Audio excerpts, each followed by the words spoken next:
Hey ladies and gents, I'm sure you've had the chance to watch the FIFA 23 trailer and Ricky share his views, which I'm going to check once this video is dropped, but today I wanted to break down the FIFA 23 trailer. The first thing I noticed is the player models and faces look much better. I have seen some comparisons on Twitter and they do look much improved, especially for Mbappe, who is the main star of the FIFA 22 trailer. Then there's the new intro sequence where we get to see the crowds gathering outside the Etihad. I mean, that is unrealistic to be honest, because no one watches City. In fact, I love how the two most plastic clubs come first, City and then PSG. We then get to see fans celebrating outside the ground, but as it's Spurs, there's definitely no open top bus parade. The Tottenham Hotspur Stadium looks very impressive, but Spurs haven't really lived up to that line to dare is to do, have they? Then the camera zooms in and there's a very heavy focus here on women's football throughout the trailer. It's probably not a mode I'm going to try personally, as I'm not overly familiar with the players, but I'm glad they're being inclusive of the women's game, as that has come on leaps and bounds recently. I used to watch a few World Cups in the past, always plenty of goals, and the quality is getting better and better.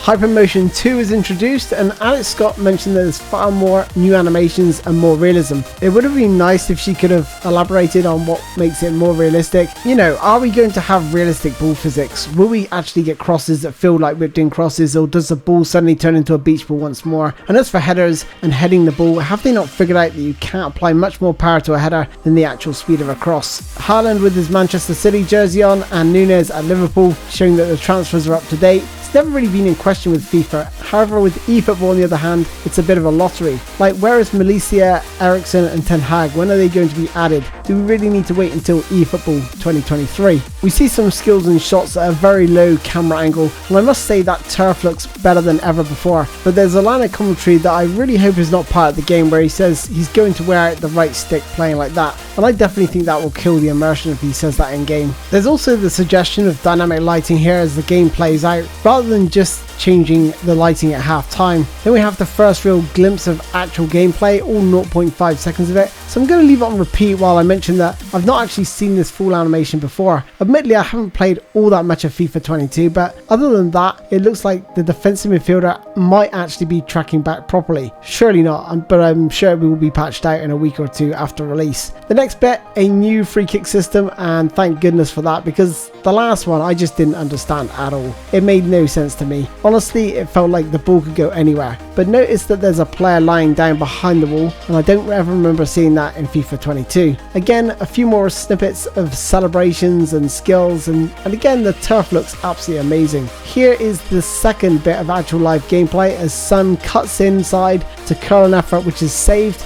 Honestly, this could have been from FIFA 22 and I wouldn't have been able to tell the difference, other than the up-to-date transfers, and you begin to ask yourself, why are we paying out so much for FIFA 22.1? That's right, because they showcase the FIFA World Cup, which suggesting it's in the game, but hasn't it always been in the game? Don't ask me to be honest, because I've not played it long enough to find out, but pretty sure it was one of the free updates in one of the other editions. Then it closes with Mbappe doing a few stepovers and smashing it into the back of net, followed by a few more celebrations. At the very end, they do mention that hyper technology is only available on the PS5, Xbox Series X and S, PC and Stadia versions. For me, a few minor graphical tweaks that you're not going to really notice when playing isn't really enough to warrant 60 quid being spent on it. However, I am going to do exactly that to get the early release edition to review it in order to tell you if it's FIFA 22.1. FIFA is heading in the right direction for sure, but it's too early to say whether it's a big improvement. You know, the proof is in the pudding. Once we get our hands on the controller,